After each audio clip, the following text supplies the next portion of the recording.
yesterday. So I would like to know more about the community support agriculture, the whole concept. I know it's originated from Take and Mr. Chen. And which part of your operation is considered community support?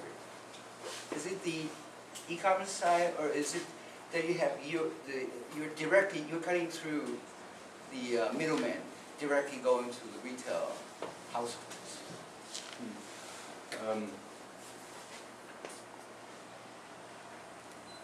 The initiative was set up as a cooperative in its first 2 years. So in its first incarnation, the customers signed up for a full year, and they paid for a full year, and they would then receive a share. There were 100 families, and they received 1% of the harvest of the garden. That is the hardcore original concept of community-supported agriculture, that you buy a share in the harvest and you enable the farmer to grow the crops, so you're actually financing the farmer to grow the crops, and you share the risk with the farmer, but you also share the plenty, because the farmer can grow a much broader proportion of crops than if he would have to market them into the conventional system. So it is a synergy between the family and the farmer, that the farmer shares the risk with his customers. That's how we set it up. And it ran like that for 2 years.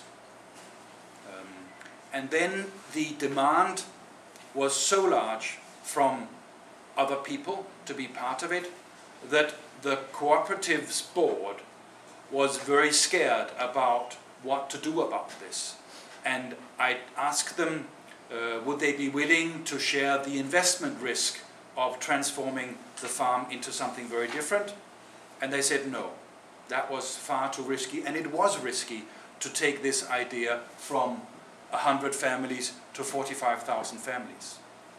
I usually say we've gone through a couple of near-death experiences on the way, where the business was really about to fail. But what we did was we took it from a cooperative shared universe or paradigm into a company, a for-profit. So right now this is a company which is owned by 5 working partners, of which I am one. And it deals with its customers on a regular business basis. So we write an invoice every month to our customers for what they have received. And we've increased the complexity of the offering. So instead of just one box that is a one size fits all, we've created a number of different membership options. So you can choose between a lot of different combinations depending on whether you're a large family, a small family, whether you eat out a lot or you don't eat out a lot. There are a number of different products that come out of the system. So we've left part of the communal or the cooperative spirit of the original idea, but we have maintained the broad offering and the diversity of what the farm offers, and the fact that we only grow for this. We don't sell anything to the supermarket. Everything is focused on giving the diversity of the farm to our customers. I hope that explains some of it. Sorry, you design different kind of boxes, or rather it's customized. The customer can choose what they want. No, everything is decided by us. Some of the boxes we have developed with our customers, because somebody said, "Can we avoid potatoes, please? Because we don't eat potatoes ever." So we created a box that has no potatoes in.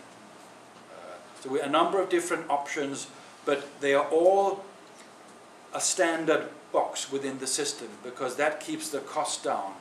Individual choice of ordering exactly your box is incredibly expensive to execute.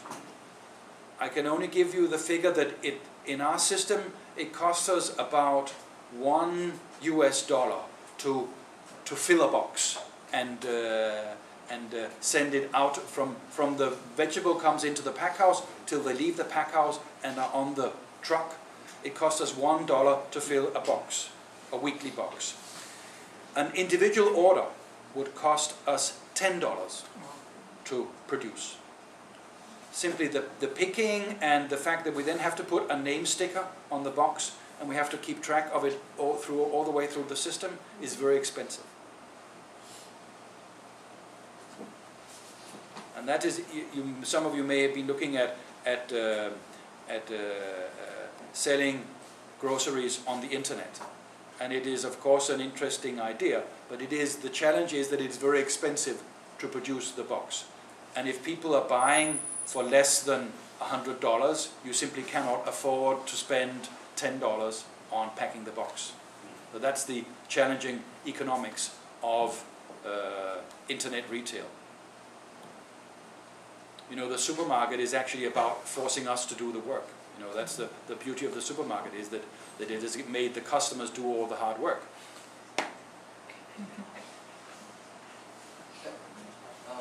I'll explain to them later. Yeah. The number that you gave, the retail price, the 20% premium, that is your actual experience, or that's a national average? That is also our experience, that if you compare our prices to conventional prices, there's a 20–30% difference. But you actually cut off going through the grocery store. So that's so the real saving should be much more than the real saving to the retailer, the end user should be much more than that. So what do you think about it? Well, you could say that the flip side of the supermarket is that about 30% of the fresh produce that you see on the shelf in the supermarket is never sold. It's thrown out, because after 24 hours it doesn't look good anymore. So in the vegetable section of the supermarket, the wastage is about 30%. And that we don't have that wastage in our system because we deliver directly. And that actually allows us to drive our product to people's doorstep. So that's what allows us to do that. For the same price as the vegetables cost in the supermarket, we can actually afford to drive them to people's doorstep because of the wastage factor.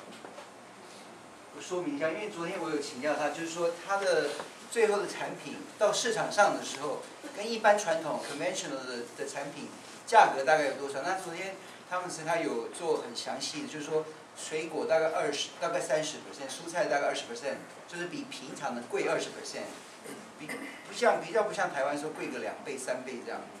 那因为它是直接送到家户门口，所以它是中间是没有那个零售商。那我在问说，那样的 saving 应该是可以再转嫁给消费者呢，还是说这是一个什么样的情况？它就是花在送到家户的门口这样。如果在台湾，我们是可以用宅急便，那就很大量的更省钱。是。Will you please